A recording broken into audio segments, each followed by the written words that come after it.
In this video, I show you how to fix Wi-Fi automatic disconnecting problem or Wi-Fi keep disconnecting problem on Android. For fixing this problem, go to settings,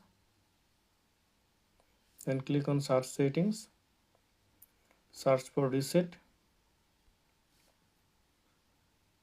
click on reset option, click on again reset option. Now click on reset Wi-Fi mobile and Bluetooth, reset settings, enter your PIN password or pattern lock, then click on reset settings.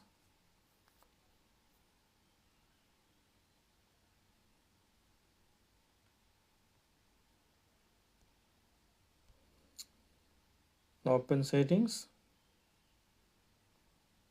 connect your Wi-Fi,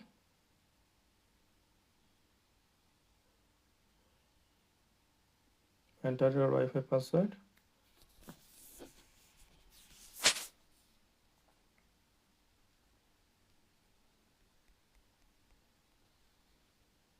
Now click on connect.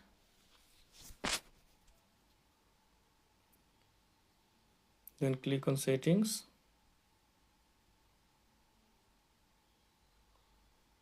Scroll down and enable auto connect option. Now I hope that this method fix Wi-Fi automatic disconnecting problem or Wi-Fi keeps disconnecting problem on Android phone. Thanks for watching. Don't forget to subscribe.